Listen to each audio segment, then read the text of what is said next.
நீங்க எல்லாருமே எஸ்எஸ்சி உடைய 2026 எக்ஸாம்க்கு ப்ரிப்பேர் பண்ணிட்டு இருப்பீங்க.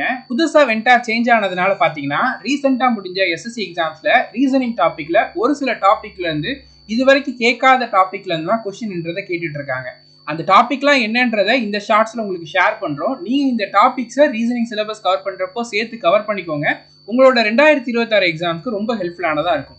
ரீசனிங் சிலபஸ்ங்கிறது வென்டார் சேஞ்ச் ஆனதுக்கு அப்புறம் பெரிய லெவல்ல எல்லாம் சேஞ்சுங்கிறது ஆகல. ஒரு சில டாபிக் வந்து ஜஸ்ட் ரீட் பண்ணாலே ஆன்சர் பண்ற மாதிரியான டாபிக் தான் கேட்டிருக்காங்க. ஒரு சில டாபிக்ன்றது நம்ம கான்செப்ட் தெரிஞ்சுக்கிட வேண்டிய டாபிக்காகவும் இருக்கு. இதுல அனலிட்டிக்கல் ரீசனிங் டாபிக்ல இருந்து வரக்கூடிய course of action, cause and effect, argument topic, data sufficiency, conclusion, assumption, inequality, இந்த டாபிக் எல்லாமே முன்னாடி டியர் 2ல தான் கேட்டுட்டு இருந்தாங்க. இப்போ டியர் 1லயும் கேட்க ஸ்டார்ட் பண்ணிருக்காங்க. ஸோ நீங்க CGL, CHSL, CPO, steno, MTS எக்ஸாம்ஸ்லாம் ப்ரிப்பேர் பண்ணிட்டு இருக்கீங்கன்னா இந்த டாபிக்கும் நீங்க சேர்த்து படிக்க வேண்டியதா இருக்கும். என்னென்ன டாபிக்லாம் புதுசாக இன்க்ளூட் பண்ணியிருக்காங்கன்னா மிஷன் இன்புட் அண்ட் அவுட்புட் டாபிக்ல இந்த கொஸ்டின் வந்து கேட்டுட்டு இருக்காங்க. இது நாள் வரைக்கும் இந்த டாபிக் பேங்கிங்ல தான் கேட்டுட்டு இருந்தாங்க. எஸ்எஸ்சில கேட்டது கிடையாது. ஆனால் வென்டார் சேஞ்ச் ஆனதுக்கு அப்புறமா ஸ்டெனோ எக்ஸாம்ஸ் இந்த டாபிக் கேட்டிருக்காங்க. நம்ம இந்த வீடியோவில் மென்ஷன் பண்ற எல்லா நியூ டாபிக்குமே பார்த்தீங்கன்னா நீங்க எஸ்எஸ்சில எந்த எக்ஸாம் ப்ரிப்பேர் பண்றவங்களா இருந்தாலும் சரி இதை நீங்க கவர் பண்ணிக்கிடணும். அப்பதான் ரீசனிங்ல ஃபுல் மார்க் எடுக்க முடியும். அதுக்கப்புறமா மேத்தமெட்டிக்கல் கோட் ஆப்ரேஷனுங்கிற ஒரு டாபிக்ல கொஸ்டின் கேட்கறாங்க. அட்ரஸ் பேஸ்டுங்கிற ஒரு டாபிக்ல இருந்து கொஸ்டின் கேட்கறாங்க. மோட் ஃபங்க்ஷன், அதாவது ரிமைண்டர் ஃபைண்ட் பண்றதுக்கான டாபிக் கொஸ்டின், சிச்சுவேஷனல் ஜட்ஜ்மெண்ட் டெஸ்டிங்கிற ஒரு டாபிக், அதுக்கப்புறமா கோட் சீரிஸ், யூஸ்வலா பேங்கிங்ல கேட்கக்கூடிய மாதிரியான கோட் சீரிஸ் டாபிக் வந்து கொஸ்டின் கேட்கறாங்க. ஒரு சீட்டிங் அரேஞ்ச்மெண்டா இருக்கட்டும், ஒரு வேர்டா இருக்கட்டும், எத்தனை வேலை நம்ம அரேஞ்ச் பண்ண முடியுங்கிற டாபிக் வந்து கொஸ்டின் வருது.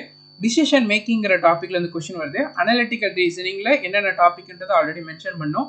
மிஸ்சலேனியஸ் டாபிக், அதாவது ஜஸ்ட் நீங்க ரீட் பண்ணாலே இதுக்கு ஆன்சர்ஸை ஃபைண்ட் பண்ணிட முடியும். அவங்க கொடுத்துக்கூடிய ஸ்டெப்ஸை நீங்க ஃபாலோ பண்ணாலே அந்த மாதிரி டாபிக்ல இருந்து கொஸ்டின்ன்றதை கேட்கறாங்க.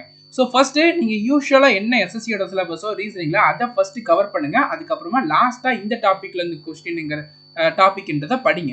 இதுல மிஷின் இன்புட் அவுட்புட், அதுக்கப்புறமா mode function, situational judgement test, இந்த 3 டாபிக்கும் டீடைல்டு வீடியோ நம்ம யூடியூப் சேனல் பிளேலிஸ்ட்ல அவைலபிளா இருக்கும். அதை பார்த்துக்கிட்டாலே போதும்.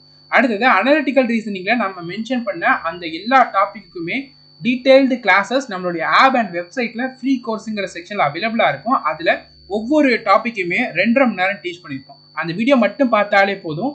டியர் 1 அண்ட் டியர் 2க்கு போதுமானதா இருக்கும். அந்த டாபிக்ல இருந்து 3ல இருந்து 4 கொஸ்டின் கேட்பாங்க. அதை ஆன்சர் பண்றதுக்கு நாம டீச் பண்ண அந்த கிளாஸஸ் மட்டுமே போதுமானதா இருக்கும். இதெல்லாம் தான் ரீசனிங்ல புது டாபிக்கா இருக்கு. ஸோ 2026 டார்கெட் பண்றவங்க இந்த டாபிக் கவனத்துல வச்சு படிச்சுக்கோங்க. 2026 ரயில்வே அண்ட் எஸ்எஸ்சி எக்ஸாம்ஸ்க்கு டெய்லி என்ன படிக்கணுங்கிற ஷெட்யூல் நம்மளுடைய டெலிகிராம் சேனல்ல ப்ரொவைட் பண்ணிட்டு இருக்கோம். இந்த 2026 எக்ஸாம்ஸ்க்கான கிளாஸஸ் நம்ம ஆப்ல போயிட்டு இருக்கு. ஜாயின் பண்ணிக்கோங்க. All the best.